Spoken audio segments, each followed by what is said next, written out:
क्या आपने कभी सोचा है कि ध्यान और प्रेम, ये दो शब्द हमारे जीवन को पूरी तरह बदल सकते हैं? ओशो कहते हैं कि ध्यान के बिना प्रेम अंधा होता है और प्रेम के बिना ध्यान शुष्क। ये दोनों हमारे अस्तित्व के दो पंख हैं। बिना एक के उड़ान अधूरी है। आज हम आपको ओशो की प्रसिद्ध पुस्तक ध्यान और प्रेम की गहराइयों में ले चलेंगे। एक ऐसी यात्रा जो आपको भीतर तक झकझोर देगी। अध्याय 1, ध्यान, मौन की ओर पहला कदम। ध्यान क्या है? ये कोई अभ्यास नहीं, कोई तकनीक नहीं, कोई नियम नहीं। ओशो के अनुसार ध्यान एक अवस्था है जिसमें व्यक्ति केवल होता है, न कुछ करता है, न सोचता है, न किसी लक्ष्य की ओर बढ़ता है। यह होने की शुद्ध स्थिति है। हमारे मन की सबसे बड़ी समस्या यह है कि वह हमेशा कुछ करता रहता है, या अतीत की यादों में उलझा होता है, या भविष्य की चिंता में डूबा होता है। ध्यान का अर्थ है इस क्षण में लौट आना, पूरी तरह से जागरूक हो जाना, इस पल को जीना। ये वर्तमान में ठहरने की कला है, जहां न कोई संघर्ष है, न कोई चाह। ओशो ध्यान को किसी धार्मिक बंधन या अनुशासन से नहीं जोड़ते। वे कहते हैं कि ध्यान कोई प्रैक्टिस नहीं, बल्कि जीवन जीने का एक ढंग है। वह पल जब आप पूरी सजगता के साथ अपने भीतर देखना शुरू करते हैं, वही ध्यान की शुरुआत है। जब आप विचारों के पीछे भागना बंद कर देते हैं, उन्हें सिर्फ एक साक्षी की तरह देखते हैं, तब आप धीरे धीरे उनके प्रभाव से मुक्त हो जाते हैं। ओशो इसे साक्षी भाव कहते हैं, जहां आप हर भावना, हर विचार, हर इच्छा को देखते हैं, मगर उनसे चिपकते नहीं। ध्यान का यह अनुभव कोई बौद्धिक ज्ञान नहीं देता, यह अनुभूति है, प्रत्यक्ष सत्य का स्पर्श है। ओशो बार बार कहते हैं कि ध्यान को सीखने की जरूरत नहीं, बल्कि जागने की जरूरत है। यह ऐसा अनुभव है जो हर व्यक्ति के भीतर पहले से मौजूद है, लेकिन हम उसकी ओर ध्यान नहीं देते। ध्यान हमें उस मौन की ओर ले जाता है जो हमारे भीतर हमेशा से था, पर हम उसके ऊपर विचारों की परतें जमाए बैठे थे। वह मौन जो शब्दों से परे है, वही हमारी आत्मा की सच्ची आवाज है। इस मौन में प्रवेश करते हुए व्यक्ति एक अजीब शांति का अनुभव करता है। ओशो कहते हैं कि यह मौन नीरस या निसंग नहीं होता, यह सजीव, प्रेमपूर्ण और करुणामय होता है। इसमें कोई निष्क्रियता नहीं, बल्कि एक गहन सक्रियता होती है जो बाहर से नहीं दिखती। ये वह ऊर्जा है जो हमें जीवन के हर क्षण को पूरी गहराई से अनुभव करने की ताकत देती है। यह मौन व्यक्ति को अकेलापन नहीं, बल्कि गहन एकांत का रस देता है, जिसमें स्वयं से मिलना संभव होता है। ध्यान की इस अवस्था तक पहुंचने के लिए ओशो कई प्रयोगात्मक विधियों का सुझाव देते हैं। वे कहते हैं कि हर व्यक्ति का स्वभाव अलग है, इसलिए एक ही विधि सभी पर लागू नहीं हो सकती। कुछ लोगों के लिए गतिमान ध्यान, जहां शरीर को पूरी आज़ादी से हिलने दिया जाता है, अधिक प्रभावी हो सकता है, जबकि कुछ के लिए मौन में बैठना और भीतर की ध्वनि को सुनना। ध्यान का कोई नियम नहीं, केवल दिशा है, भीतर की ओर। इस दिशा में जब व्यक्ति बढ़ता है तो वह पाता है कि जीवन का हर पहलू एक ध्यान हो सकता है। खाना, चलना, बोलना, सुनना, हर क्रिया ध्यान बन सकती है, यदि वह पूरी सजगता से की जाए। इस अध्याय में ओशो यह भी स्पष्ट करते हैं कि ध्यान केवल आत्मिक खोज नहीं है, बल्कि यह हमारे व्यवहार और संबंधों को भी बदल देता है। ध्यानशील व्यक्ति प्रतिक्रिया नहीं करता, वह उत्तर देता है। वह भीड़ का हिस्सा नहीं बनता, वह स्वयं की धुन में चलता है। वह न तो अंधभक्ति करता है, न ही अंधविरोध, बल्कि वह हर बात को स्वयं अनुभव करता है। यही अनुभव उसे सच्चे अर्थों में स्वतंत्र बनाता है। ध्यान से उपजा यह आंतरिक स्वतंत्रता ही व्यक्ति को प्रेम करने योग्य बनाती है। ऐसा प्रेम जो मांग नहीं करता, जो स्वतंत्रता देता है। ओशो के अनुसार ध्यान की अंतिम अवस्था में व्यक्ति पूरी तरह रिक्त हो जाता है। उसमें कोई मैं नहीं बचता, कोई अहम नहीं रहता, और जब मैं नहीं रहता तभी प्रेम का जन्म होता है। यही वह बिंदु है जहां ध्यान और प्रेम मिलते हैं और व्यक्ति के भीतर एक नई चेतना का उदय होता है। लेकिन इस प्रेम की चर्चा अगले अध्याय में होगी। क्या आपने कभी ऐसा मौन अनुभव किया है जहां आप थे, लेकिन आपका कोई विचार नहीं था? क्या कभी ऐसा क्षण आया जब समय रुक गया और आप केवल थे? सोचिए, क्योंकि अगले अध्याय में हम जानेंगे कि जब यह मौन भीतर उतरता है तो प्रेम कैसे जन्म लेता है। एक ऐसा प्रेम जो न बंधन चाहता है, न सुरक्षा, बल्कि सिर्फ बहना जानता है। अध्याय 2, प्रेम, मौन की सुगंध और अस्तित्व का संगीत। जब ध्यान अपने चरम पर पहुंचता है जब व्यक्ति भीतर मौन, खाली और सजग हो जाता है तो उस मौन से जो भाव पैदा होता है उसे ओशो प्रेम कहते हैं। ये प्रेम साधारण नहीं है। ये प्रेम कोई भावना नहीं है, कोई संबंध नहीं है, न ही किसी के लिए तड़पने या पाने की प्रक्रिया है। ये प्रेम तो मौन की सुगंध है, बिल्कुल वैसे ही जैसे फूल खिलता है और बिना किसी प्रयास के उसकी महक चारों ओर फैल जाती है। ओशो का प्रेम इसी तरह भीतर से निकलता है, स्वतः, अनायास, बिना किसी अपेक्षा या स्वार्थ के। ओशो स्पष्ट करते हैं कि अधिकांश लोग जिस चीज को प्रेम कहते हैं वह वास्तव में प्रेम नहीं, बल्कि डर, आवश्यकता, अकेलेपन या अधिकार की भावना का मिश्रण होता है। ये प्रेम नहीं, व्यापार होता है, जिसमें दोनों पक्ष कुछ पाने की कोशिश करते हैं। ध्यान से निकला प्रेम ऐसा नहीं होता। वह किसी चीज को पाने की आकांक्षा नहीं करता, वह केवल देता है, बिना यह सोचे कि बदले में क्या मिलेगा। ऐसा प्रेम तभी संभव है जब व्यक्ति पूर्ण हो, भीतर से खाली नहीं, भरा हुआ हो, प्रेम से लबालब। ध्यान व्यक्ति को उसी फुलनेस की ओर ले जाता है। ध्यान में जब मन शांत हो जाता है और भीतर मौन उतरता है, तब व्यक्ति को यह अनुभव होता है कि वह किसी से अलग नहीं है। वह वृक्षों, आकाश, चांद, सूरज और हर जीव के साथ जुड़ा हुआ है। यह जुड़ाव जब भीतर से महसूस होता है तो वही प्रेम की सच्ची शुरुआत होती है। यह प्रेम किसी खास व्यक्ति तक सीमित नहीं होता, ये तो समग्रता के लिए होता है। ये उस नदी की तरह है जो बह रही है, जिसे फर्क नहीं पड़ता कि उसके किनारे कौन खड़ा है, वह बस बह रही है। ओशो के अनुसार ध्यान से उत्पन्न प्रेम में कोई मांग नहीं होती, कोई अपेक्षा नहीं होती, कोई सुरक्षा की भूख नहीं होती। वह प्रेम स्वतः स्वतंत्र होता है। ओशो कहते हैं, प्रेम का अर्थ है किसी को उसकी पूर्ण स्वतंत्रता देना, उसे बांधना नहीं, उसकी उड़ान में पंख बन जाना। लेकिन यह तभी संभव है जब व्यक्ति स्वयं भीतर से पूर्ण हो, जब उसके भीतर खालीपन नहीं है जिसकी पूर्ति वह दूसरे से चाहता है। सामान्य प्रेम दुख लाता है क्योंकि वह आधारित होता है असुरक्षा पर, भय पर और मैं के मोह पर। ध्यान व्यक्ति को उस मैं से मुक्त करता है और जब मैं नहीं रहता तब प्रेम ही बचता है। ये प्रेम करुणा बन जाता है, ये प्रेम सेवा बन जाता है, ये प्रेम मौन में मुस्कुराहट बन जाता है। ध्यान और प्रेम तब अलग नहीं रहते, वे एक ही प्रक्रिया के दो रूप बन जाते हैं। ध्यान भीतर की यात्रा है और प्रेम उस यात्रा का प्रकाश है जो बाहर बिखरता है। लेकिन यहाँ एक गहरी बात और ओशो कहते हैं कि प्रेम को पाने की कोशिश ही प्रेम के मार्ग में सबसे बड़ा बाधक है। तुम प्रेम को चाहो तो वह भाग जाता है। तुम प्रेम न चाहो, केवल मौन हो जाओ, तो प्रेम अपने आप तुम्हें घेर लेता है। प्रेम को उत्पन्न नहीं किया जा सकता, वह केवल घटता है जब भीतर कोई शेष नहीं रहता।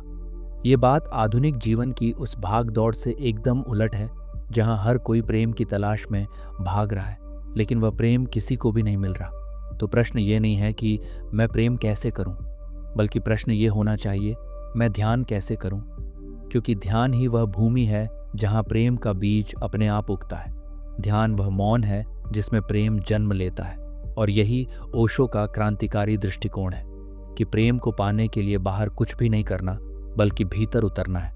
अगर सच्चा प्रेम ध्यान से पैदा होता है तो क्या हमारा आज तक का प्रेम सच में प्रेम था, या वो केवल एक भ्रम था जो हमने समाज से सीखा, मन से गढ़ा और दुख के रूप में भोगा। अगले अध्याय में हम जानेंगे कि प्रेम की यह समझ हमारे संबंधों को कैसे बदलती है और ओशो किस तरह संबंधों को ध्यान का माध्यम बनाते हैं। अध्याय 3, प्रेम और संबंध, ध्यान के बीच का पुल। प्रेम को लेकर हमारी सोच हमेशा बहुत सीमित और अक्सर भ्रमित रही है। हम प्रेम को एक स्थिति समझते हैं, एक भावनात्मक जुड़ाव जो किसी दूसरे व्यक्ति से जुड़ा हो। लेकिन ओशो के दृष्टिकोण में प्रेम कुछ अलग है। वे कहते हैं, प्रेम भीतर से बाहर फैलने वाली ऊर्जा है। ये किसी और से मिलने की जरूरत नहीं महसूस करता, क्योंकि यह पहले से ही आत्मा में समाहित होता है। जब हम ध्यान की अवस्था में होते हैं तब प्रेम बिना किसी शर्त के उत्पन्न होता है, क्योंकि हम अपने भीतर एक रिक्तता से पूर्णता की ओर बढ़ते हैं। यह पूर्णता जो कि खुद से मिलकर आती है, वह हमसे बाहर के संबंधों में विस्तार पाती है। ओशो का कहना है कि जब हम ध्यान करते हैं तो हम खुद को पूरी तरह से महसूस करते हैं, और यही स्थिति प्रेम को जन्म देती है। प्रेम और संबंध एक दूसरे से जुड़े हुए हैं, लेकिन ओशो इस रिश्ते को एक नई दृष्टि से परिभाषित करते हैं। वे कहते हैं, हमेशा एक नया दृष्टिकोण अपनाओ। संबंधों में बिना किसी पूर्वाग्रह के हो। इसका अर्थ है कि किसी भी रिश्ते में प्रवेश करते समय व्यक्ति को बिना किसी धारणाओं और मान्यताओं के आना चाहिए। जब हम बिना किसी पूर्वाग्रह के किसी व्यक्ति से मिलते हैं तो हम उससे पूरी तरह से जुड़ने की क्षमता रखते हैं, क्योंकि हम खुद से जुड़े होते हैं। संबंध तब होते हैं जब दो व्यक्ति अपने अपने आंतरिक प्रेम को साझा करते हैं, लेकिन ओशो का यह भी कहना है कि जब हम किसी को प्रेम करते हैं तो हमें उसे अपनी इच्छा के अनुसार ढालने की कोशिश नहीं करनी चाहिए। जब दो लोग एक दूसरे से प्रेम करते हैं तो उनका प्रेम दोनों की स्वतंत्रता और आत्म स्वीकृति से जुड़ा होता है। वे दोनों एक दूसरे को अपनी पूर्णता के रूप में स्वीकारते हैं, न कि एक दूसरे से कोई आवश्यकता पूरी करने की उम्मीद रखते हैं। ओशो इसे स्वतंत्र प्रेम कहते हैं, जहाँ कोई भी उम्मीद नहीं होती, कोई भी स्वार्थ नहीं होता, केवल दो व्यक्तियों के बीच स्वाभाविक और आत्मीय संबंध होता है। यह स्वाभाविक प्रेम जब जागता है तो वह हमारे संबंधों में नयापन और गहराई ला सकता है। ओशो का कहना है, संबंध केवल तभी असली होते हैं जब हम दूसरे व्यक्ति को पूरी स्वतंत्रता देते हैं, किसी को काबू में करने की कोशिश नहीं करते। यही प्रेम का सही रूप है। यह समझ बहुत मायने रखती है, क्योंकि यह समाज की सामान्य मान्यताओं के खिलाफ है, जहां हम अक्सर दूसरों को अपने मुताबिक ढालने की कोशिश करते हैं या फिर अपने प्यार को स्वार्थ से जोड़कर उसे नियंत्रित करने की कोशिश करते हैं। ओशो का यह दृष्टिकोण रिश्तों में एक बड़े बदलाव का कारण बन सकता है।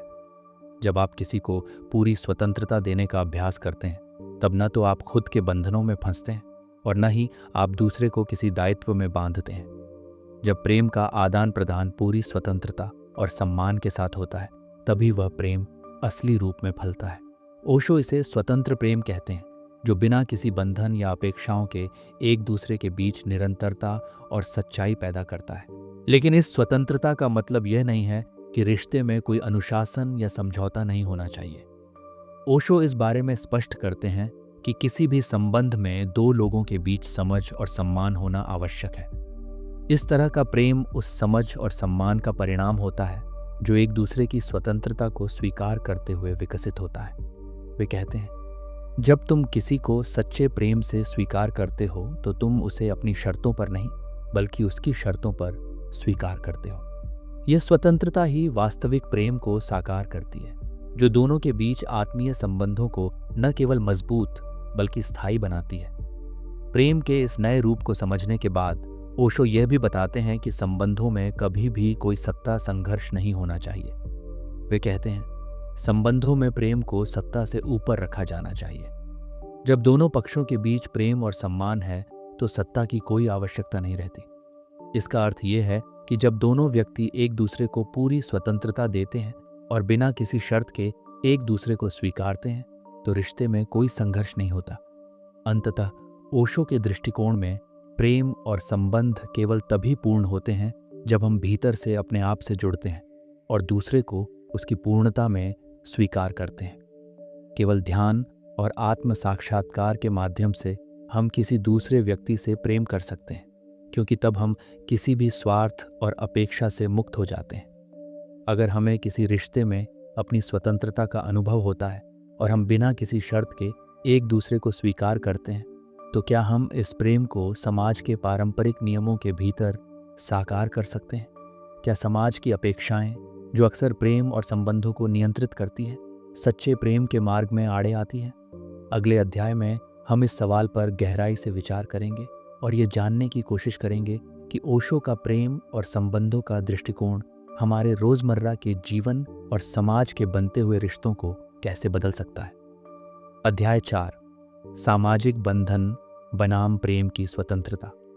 ओशो के अनुसार प्रेम जब ध्यान से उपजता है तो वह किसी भी बंधन या शर्त से परे होता है, लेकिन हमारा समाज प्रेम को स्वतंत्रता के रूप में स्वीकार नहीं करता, बल्कि वह प्रेम को एक अनुबंध, एक संबंध, एक संस्था में बदल देता है।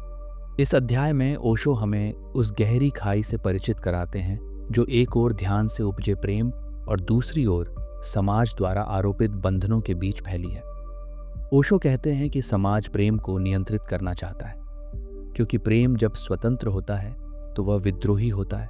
वह नियमों को नहीं मानता, वह सीमाओं को तोड़ता है, वह साहसपूर्वक बहता है, और यही प्रेम समाज के लिए खतरा बन जाता है। इसीलिए समाज ने विवाह, रिश्ते, नैतिकताएं और परंपराओं की जंजीरें बनाई हैं ताकि प्रेम को बांधा जा सके। लेकिन ओशो कहते हैं प्रेम बंधता नहीं, वह बंधन को तोड़ता है। और अगर वह बंध रहा है तो वह प्रेम नहीं है, वह भय, स्वार्थ या सामाजिक सुविधा है। आज का समाज हमें सिखाता है कि प्रेम करो लेकिन नियमों के भीतर, विवाह करो लेकिन जाति, धर्म और वर्ग देखकर, किसी से जुड़ो लेकिन समाज की इजाजत से। और यही कारण है कि प्रेम एक संघर्ष बन जाता है। व्यक्ति भीतर से प्रेम करता है लेकिन बाहर से डरता है। ओशो पूछते हैं, क्या प्रेम को अनुमति की जरूरत होती है? क्या फूल जब महकता है तो वह किसी से पूछता है? ओशो प्रेम को किसी सामाजिक ढांचे में फिट नहीं करना चाहते। वे कहते हैं प्रेम को अगर दिशा दी जाए तो वह मुरझा जाता है। वह तब तक ही सुंदर है जब तक वह स्वतः बह रहा हो। इसका अर्थ यह नहीं है कि वे विवाह या संबंधों के खिलाफ हैं, बल्कि वे उस मानसिकता के खिलाफ हैं जो प्रेम को कर्तव्य बना देती है और उसमें स्वतंत्रता की हत्या कर देती है। यहाँ ओशो प्रेम और विवाह के बीच का अंतर भी स्पष्ट करते हैं। वे कहते हैं कि विवाह को अगर प्रेम के कारण किया जाए तो वह सुंदर हो सकता है, लेकिन अगर विवाह समाज, परिवार या सुरक्षा की भावना के कारण किया गया है और उसमें प्रेम मौजूद नहीं है तो वह केवल एक जेल है। और दुख की बात यह है कि दुनिया में ज़्यादातर विवाह इसी प्रकार की जेलें बन चुके हैं। लोग एक दूसरे से बंधे हुए हैं लेकिन जुड़े नहीं हैं। वे साथ रहते हैं लेकिन प्रेम में नहीं रहते। वे निभाते हैं लेकिन जीते नहीं हैं। ओशो का कहना है कि सच्चा प्रेम तब होता है जब दो लोग इस स्वतंत्रता के साथ एक दूसरे से जुड़ते हैं कि वे कभी भी अलग हो सकते हैं अगर प्रेम न बचे। यह सुनने में अजीब लग सकता है, लेकिन यही प्रेम की सच्ची परीक्षा है। अगर दो लोग प्रेम में हैं और फिर भी एक दूसरे को जाने की आज़ादी देते हैं तो वह प्रेम केवल भावुकता नहीं बल्कि गहराई से भरा हुआ मौन समर्पण है। और यह समर्पण केवल ध्यान से उपज सकता है। समाज इस स्वतंत्रता से डरता है क्योंकि स्वतंत्र व्यक्ति को नियंत्रित नहीं किया जा सकता। ध्यान करने वाला, प्रेम करने वाला व्यक्ति समाज की भीड़ का हिस्सा नहीं रह पाता। वह भीड़ से अलग चलता है और यही बात समाज को असहज कर देती है। लेकिन ओशो हमें यह साहस देते हैं कि हम अपने प्रेम को ध्यान से जोड़ें ताकि वह किसी सामाजिक नकाब में न सड़े, बल्कि एक जीवंत, स्वतंत्र ऊर्जा के रूप में हमारे जीवन को बदल दे। ओशो बार बार दोहराते हैं कि प्रेम को समझने के लिए ध्यान आवश्यक है, क्योंकि बिना ध्यान के प्रेम केवल एक भावना बन जाता है जिसमें उलझन और पीड़ा होती है। लेकिन जब प्रेम ध्यान से उत्पन्न होता है तो वह एक आंतरिक चेतना की तरह जीवन में फैलता है, जो किसी को बांधता नहीं, किसी से बंधता नहीं, लेकिन सभी को छू जाता है। अगर प्रेम को सच में समाज की शर्तों, परंपराओं और नियमों से मुक्त किया जाए तो क्या हम उस प्रेम को स्वीकारने के लिए तैयार हैं जो किसी बंधन को नहीं मानता? क्या हम इतने साहसी हो सकते हैं कि प्रेम को उसकी स्वतंत्रता में जी सकें, भले ही वह हमारी बनाई हुई व्यवस्थाओं को चुनौती देता हो? अगले अध्याय में हम जानेंगे कि ध्यान और प्रेम के मिलन से जीवन में क्या क्रांतिकारी परिवर्तन हो सकते हैं, व्यक्तित्व, संबंध और समाज के स्तर पर। क्या प्रेम और ध्यान से एक नया मनुष्य जन्म ले सकता है? मिलते हैं अध्याय 5 में, जहां हम इस प्रश्न की गहराई में उतरेंगे। अध्याय 5, ध्यान और प्रेम से जन्मता है नया मनुष्य। ओशो कहते हैं कि जब ध्यान और प्रेम एक साथ जीवन में उतरते हैं तो वे मनुष्य को उसकी पुरानी चेतना से मुक्त कर एक नवीन, जागरूक, स्वतंत्र और करुणामयी मनुष्य की ओर ले जाते हैं। ये नया मनुष्य न तो भीड़ का हिस्सा होता है, न समाज के पुराने ढांचों का गुलाम। वह स्वयं में स्वतंत्र होता है, भीतर से पूरित होता है और इसलिए ही समाज में बदलाव लाने की क्षमता रखता है। आज का मनुष्य भय, लालच, प्रतिस्पर्धा, अहंकार और असुरक्षा से भरा हुआ है। ओशो कहते हैं कि यह मनुष्य अभी अधूरा है, यह अभी बीज है, वृक्ष नहीं। ध्यान उस बीज को मिट्टी देता है, प्रेम उसे जल देता है और इस संयोग से एक नया फूल खिलता है। यह नया मनुष्य न किसी धर्म का होता है, न किसी राष्ट्र का।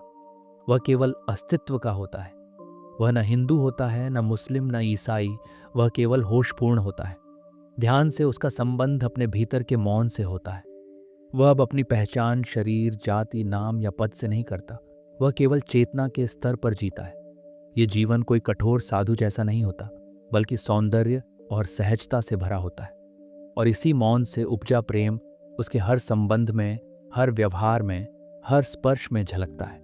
ओशो इस नए मनुष्य को ज़ोरबाद बुद्धा कहते हैं, जो जीवन का आनंद भी लेता है और आत्मा की गहराई में भी उतरता है। वह सांसारिक है भी और आध्यात्मिक भी। उसका ध्यान उसे भीतर से रोशन करता है और उसका प्रेम उसे बाहर से सुगंधित बनाता है। वह अपनी स्वतंत्रता में जीता है, लेकिन उसमें कोई अलगाव नहीं होता।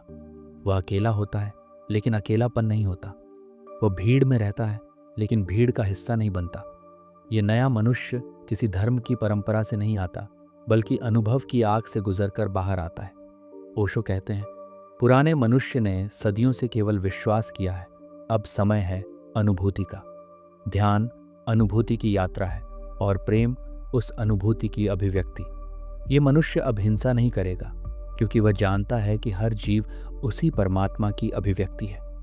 वह प्रकृति को नुकसान नहीं पहुंचाएगा, क्योंकि वह देखता है कि वृक्ष, जल, वायु सब में वही चेतना है जो उसमें है। ध्यान और प्रेम से उपजा यह नया मनुष्य समाज को बदलता नहीं है, वह स्वयं बदलता है और उसके परिवर्तन से समाज स्वतः बदलने लगता है। ओशो कहते हैं, क्रांति बाहर से नहीं आती, वह भीतर से शुरू होती है। जब मनुष्य भीतर प्रेम और मौन से भरता है, तब वह हर दिशा में परिवर्तन का स्रोत बनता है। ये नया मनुष्य संबंधों को स्वाभाविक रूप से जीता है। वह किसी से अपेक्षा नहीं करता, इसलिए निराश भी नहीं होता। उसका प्रेम देना जानता है, लेना नहीं। वह आत्मनिर्भर होता है, इसलिए किसी पर बोझ नहीं बनता। उसका मौन किसी धर्मशास्त्र से नहीं, उसके अनुभव से आता है, इसलिए उसका जीवन एक जीवित धर्म बन जाता है। ओशो के अनुसार यही मनुष्य भविष्य की आशा है, और यह भविष्य कोई बहुत दूर की चीज नहीं है। यह अभी इसी क्षण शुरू हो सकता है। जिस क्षण तुम ध्यान की ओर बढ़ते हो और प्रेम को अपना स्वभाव बनाते हो, उस क्षण नया मनुष्य जन्म लेना शुरू करता है। अगर यह नया मनुष्य ध्यान और प्रेम की भूमि से जन्म सकता है, तो क्या तुम तैयार हो अपनी पुरानी पहचान, पुराने भय और समाज के आरोपित नियमों को छोड़कर उस जन्म को स्वीकार करने के लिए? क्या तुम तैयार हो वह पहला कदम उठाने के लिए, जो तुम्हें भीड़ से अलग करेगा, लेकिन तुम्हें खुद के सबसे गहरे सत्य से जोड़ देगा? अगले अध्याय में हम इस यात्रा के अंतिम चरण की ओर बढ़ेंगे, जहां ओशो ध्यान और प्रेम को एक गहरे समाधिस्थ जीवन की ओर ले जाते हैं। वहां व्यक्ति न केवल प्रेम करता है, बल्कि प्रेम ही बन जाता है। मिलते हैं अध्याय 6 में, जहां हम जानेंगे प्रेम ही परम ध्यान है। अध्याय 6, प्रेम ही परम ध्यान है, अंतिम एकत्व की ओर। इस अध्याय में ओशो हमें उस परम स्थिति तक ले जाते हैं जहां प्रेम और ध्यान दो नहीं रह जाते, वे एक हो जाते हैं। वे कहते हैं, जब ध्यान पूर्ण होता है तो वह प्रेम बन जाता है, और जब प्रेम शुद्ध होता है तो वह ध्यान बन जाता है। दोनों एक ही सिक्के के दो पहलू हैं। शुरू में ध्यान और प्रेम हमें अलग प्रतीत होते हैं। ध्यान भीतर जाने की कला है और प्रेम बाहर बहने की प्रक्रिया। ध्यान मौन है, प्रेम तरंग है। ध्यान एकांत है, प्रेम संगति है। लेकिन जैसे जैसे साधक भीतर की यात्रा में गहराई से उतरता है, वह देखता है कि दोनों एक ही ऊर्जा के दो भिन्न रूप हैं। ओशो कहते हैं कि ध्यान वह आग है जिसमें अहम जलता है, और जब अहम पूरी तरह भस्म हो जाता है, तब जो शुद्ध ऊर्जा बचती है वही प्रेम है। यह प्रेम किसी पर केंद्रित नहीं होता। यह प्रेम किसी को पाने की चाह नहीं रखता। यह प्रेम किसी की स्वीकृति या जवाब की प्रतीक्षा नहीं करता।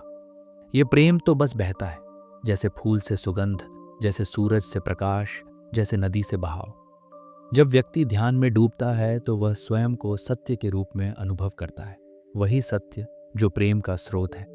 उस स्थिति में प्रेम अब किसी भावना या रोमांस का नाम नहीं रह जाता, बल्कि वह तो एक स्थिति बन जाता है, एक स्थायी स्थिति जहां तुम प्रेम हो जाते हो। ओशो ध्यान और प्रेम के इस परम एकत्व को समाधि कहते हैं। वे बताते हैं कि जब मनुष्य की चेतना इतनी निर्मल हो जाती है कि उसमें न कोई विचार बचता है, न कोई भय, न कोई द्वंद्व, तब प्रेम स्वतः उमड़ता है। ध्यान का अंतिम फल यही है कि वह व्यक्ति को प्रेममय बना देता है। यह प्रेम न स्त्री से है, न पुरुष से, न ईश्वर से। ये तो समग्रता से है, पूरे अस्तित्व से है। ये प्रेम उस शून्यता से पैदा होता है जो खाली नहीं है, बल्कि सब कुछ से भरी है। ओशो यहाँ एक बेहद सुंदर दृष्टांत देते हैं। वे कहते हैं, जब बादल बरसते हैं तो वे किसी खास खेत पर नहीं बरसते, वे सब पर बरसते हैं। ऐसे ही जब ध्यान से प्रेम पैदा होता है तो वह किसी व्यक्ति पर केंद्रित नहीं होता, वह जीवन के हर रूप पर बरसता है। इस स्थिति में प्रेम अब इच्छा नहीं है, वह धर्म है।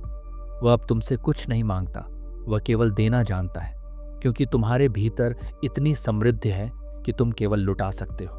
और यही स्थिति समाधि की होती है, जब प्रेम और ध्यान पूरी तरह विलीन हो जाते हैं। इस परम स्थिति तक पहुंचने का मार्ग बहुत कठिन नहीं है, लेकिन साहसिक है। ओशो कहते हैं, तुम्हें अपने पुराने ढांचे तोड़ने होंगे, अपने अहंग को पिघलाना होगा, अपने विचारों को छोड़ना होगा, तुम्हें स्वयं को खोना होगा ताकि तुम स्वयं को पा सको। और यह खोने की क्रिया ध्यान है। और जब तुम खुद को पाते हो तो जो मिलता है वह प्रेम है।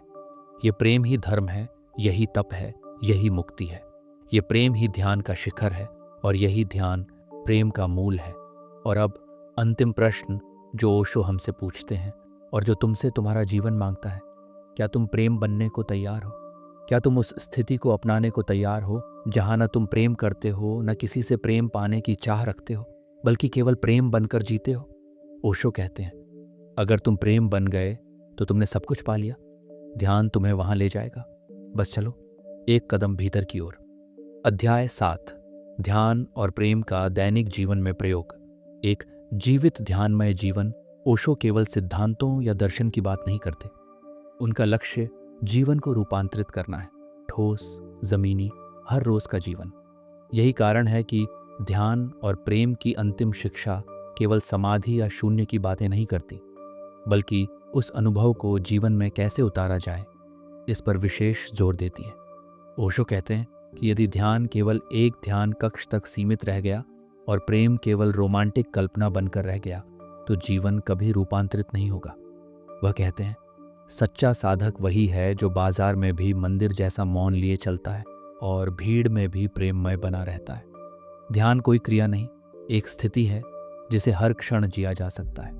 सुबह नींद से उठते ही यदि तुम कुछ पल मौन रहो, अपनी श्वास को महसूस करो, तो दिन की शुरुआत ध्यान से होती है। भोजन करते हुए यदि तुम स्वाद को पूरी जागरूकता से लो, तो वह भी ध्यान है। कोई तुम पर क्रोधित हो और तुम उसे शांत मन से देख सको, तो वह क्षण ध्यानमय हो जाता है। इसी तरह प्रेम भी कोई विशेष अवसर नहीं, बल्कि जीने का तरीका है।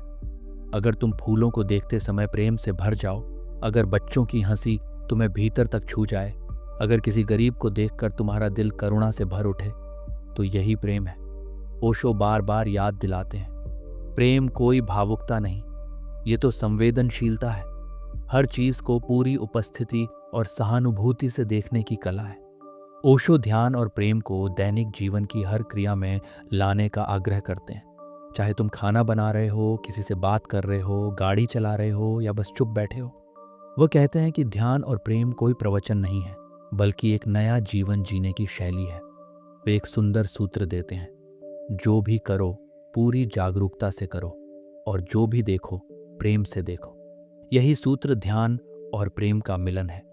इस अध्याय में ओशो उन साधकों को विशेष रूप से प्रेरित करते हैं जो सोचते हैं कि ध्यान कठिन है या प्रेम केवल युवावस्था का मोह है। वे कहते हैं, ध्यान आसान है अगर तुम पूरी तरह से उपस्थित हो, और प्रेम शाश्वत है अगर वह अपेक्षा से मुक्त हो। जब व्यक्ति इन दोनों को अपने जीवन में उतारता है, तो उसका जीवन किसी साधना की तरह नहीं, बल्कि साधना स्वयं बन जाता है। और इस यात्रा का सबसे सुंदर पहलू ये है कि इसे आज से, अभी से, यहीं से शुरू किया जा सकता है। न तो मंदिर जाने की जरूरत है, न किसी तीर्थ पर भटकने की। ध्यान और प्रेम तो वहीं खिलते हैं जहां तुम हो, अपने कमरे में, अपनी रसोई में, अपने मित्रों के बीच, अपने अकेलेपन में। ओशो के अनुसार ध्यान और प्रेम को जीने वाला मनुष्य ही सच्चा धार्मिक व्यक्ति है, न कि वे जो धर्म ग्रंथ रटते हैं या मूर्तियों की पूजा करते हैं। क्योंकि ध्यान और प्रेम से भरा हुआ मनुष्य ही अहिंसा को समझ सकता है, करुणा को जी सकता है और अस्तित्व से जुड़ सकता है। यही वह नई चेतना है जिसकी ओशो बात करते हैं। तो अब अंतिम और सबसे महत्वपूर्ण सवाल तुमसे है, क्या तुम ध्यान और प्रेम को अपने जीवन में एक अभ्यास की तरह नहीं, एक स्वाभाविक श्वास की तरह अपनाने को तैयार हो? क्या तुम अपने भीतर उस परिवर्तन की शुरुआत करने को तैयार हो जो पूरे समाज को बदल सकता है? यदि हाँ, तो यात्रा अब शुरू होती है। नॉट टुमारो, नॉट समडे, अब इसी क्षण। अध्याय 8, ध्यान और प्रेम, शिक्षा, संबंध और समाज का रूपांतरण। ध्यान और प्रेम केवल साधना का विषय नहीं है। ये केवल ध्यान कक्षों में बैठने या किसी निजी प्रेम अनुभव तक सीमित नहीं रहना चाहिए। ओशो बार बार इस बात पर जोर देते हैं कि यदि ध्यान और प्रेम का अनुभव वास्तव में प्रामाणिक हो तो वह जीवन के हर पहलू को बदल देता है, चाहे वह शिक्षा हो, संबंध हो या समाज की संरचना। इस अध्याय में वे हमें ध्यान और प्रेम को व्यापक सामाजिक परिप्रेक्ष्य में समझने और अपनाने का निमंत्रण देते हैं। ओशो कहते हैं कि आज की शिक्षा व्यवस्था ज्ञान देती है लेकिन समझ नहीं। वह जानकारी भरती है परंतु जागरूकता नहीं जगाती। एक बच्चा स्कूल जाता है, डिग्रियां हासिल करता है, अच्छे अंकों से पास होता है, लेकिन क्या वह खुद को जानता है? क्या वह अपने भीतर के मौन से परिचित है? क्या उसे यह सिखाया गया कि प्रेम क्या होता है, ध्यान क्या है? ओशो का उत्तर है नहीं। और यही कारण है कि एक बहुत बड़ी त्रासदी लगातार दोहराई जा रही है। हम शिक्षित हो रहे हैं लेकिन समझ से वंचित हैं। ओशो की नज़र में एक सही शिक्षा प्रणाली वही है जो बालक को स्वयं से परिचय कराए, जो उसे प्रतिस्पर्धा नहीं, करुणा सिखाए, जो उसे संचित करने की नहीं, बांटने की प्रेरणा दे, जो उसकी बुद्धि को चमकाए ही नहीं बल्कि उसके हृदय को भी जगा दे। ओशो कहते हैं, ध्यान को बचपन से पढ़ाया जाना चाहिए, उसी तरह जैसे गणित और विज्ञान को, क्योंकि जब बच्चा भीतर की यात्रा में पारंगत हो जाता है तभी वह एक परिपक्व समाज का हिस्सा बन सकता है। संबंधों की बात करते हुए ओशो एक और गहरी परत खोलते हैं। आज के संबंध अधिकतर मांग, स्वामित्व और असुरक्षा पर आधारित होते हैं। हम प्रेम करते हैं लेकिन उसके पीछे गहराई में भय होता है, छिन जाने का भय, धोखा खाने का भय, अकेले रह जाने का भय। इसीलिए हमारे संबंध टकरावों से भरे होते हैं। ओशो कहते हैं कि यह सब इसलिए होता है क्योंकि हमारे प्रेम में ध्यान नहीं होता। जब प्रेम ध्यानहीन हो तो वह जल्दी ही घुटन बन जाता है, लेकिन जब दो जागरूक आत्माएं एक दूसरे से मिलती हैं, जब दोनों स्वतंत्र होकर बिना अपेक्षा के एक दूसरे से जुड़ते हैं, तो एक अद्भुत अनुभव जन्म लेता है। तब संबंध स्वर्ग का द्वार बन जाता है, न कि जेल। ध्यान के बिना प्रेम अधूरा है और प्रेम के बिना ध्यान सूखा है। इसलिए ओशो कहते हैं, संबंधों को शुद्ध और सुगंधित बनाना है तो पहले स्वयं को जानो, तब जो संबंध बनेंगे वे बंधन नहीं, उत्सव होंगे। समाज की समग्र संरचना पर भी ओशो ध्यान और प्रेम के अभाव को एक मूल बीमारी मानते हैं। वह कहते हैं कि समाज में हिंसा, लालच, भ्रष्टाचार, युद्ध और धार्मिक कट्टरता का कारण यही है कि मनुष्य को न तो प्रेम सिखाया गया है न ध्यान।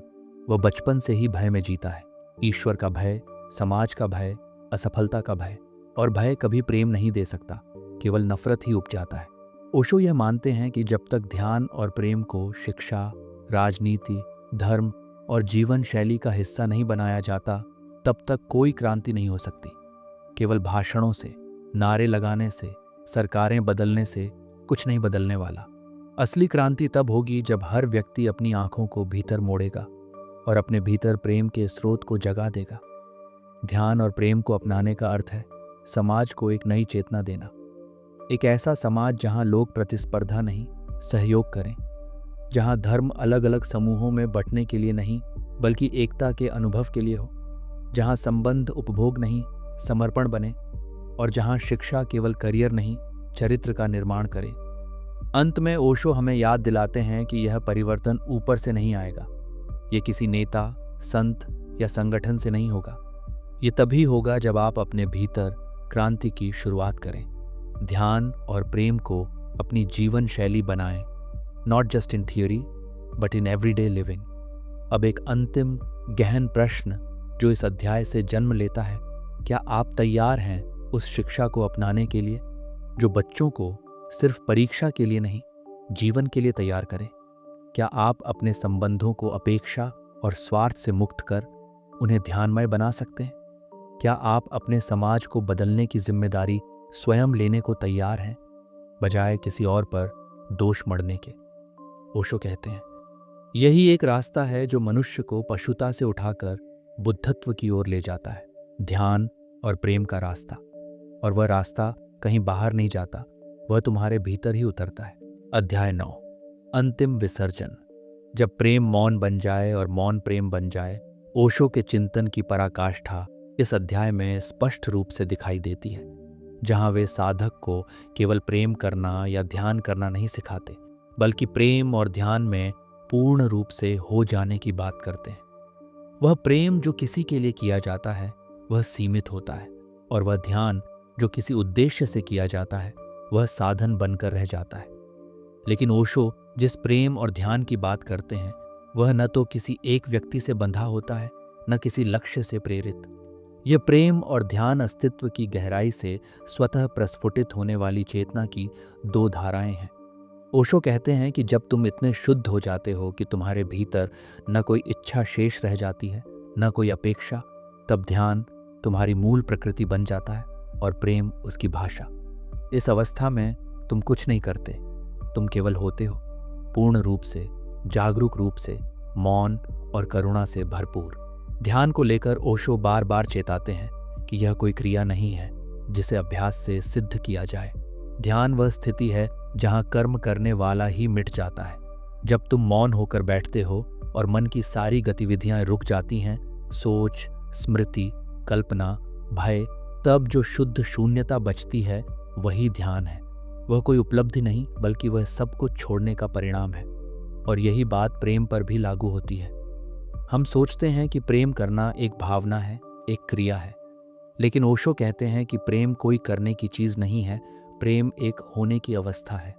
ये तुम्हारे भीतर तब घटता है जब तुम स्वयं को मिटा देते हो, जब तुम्हारे भीतर का मैं समाप्त हो जाता है, तब जो बचता है वही प्रेम है। और जब यह प्रेम और ध्यान साथ साथ घटने लगते हैं, तब जीवन में वह विसर्जन घटता है जिसकी बात ओशो इस अंतिम अध्याय में करते हैं। ये विसर्जन कोई दुखद अंत नहीं है, ये तो जीवन की परम शुरुआत है। यहाँ साधक वह नहीं रहता जो साधना कर रहा था, अब वह साधना ही बन जाता है। अब वह प्रेम नहीं करता, वह प्रेम बन जाता है। अब वह ध्यान नहीं करता, वह ध्यान हो जाता है। ये बहुत सूक्ष्म बदलाव है, लेकिन यहीं सारा अंतर आता है। जब तक ध्यान और प्रेम को किया जा रहा है, तब तक साधक और साध्य के बीच दूरी बनी रहती है। लेकिन जब साधक ही प्रेम हो जाए, जब साधक ही ध्यान हो जाए, तब दो नहीं बचते, केवल एक बचता है। यह एक होना ही विसर्जन है। ओशो इसे परमात्मा में विलीन हो जाना कहते हैं, लेकिन वह परमात्मा भी कोई भगवान नहीं है। वह तो अस्तित्व की परम मौनता है, जहां सब कुछ है और कुछ भी नहीं। इस अध्याय में ओशो प्रेम और ध्यान की एक गूढ़ तुलना करते हैं।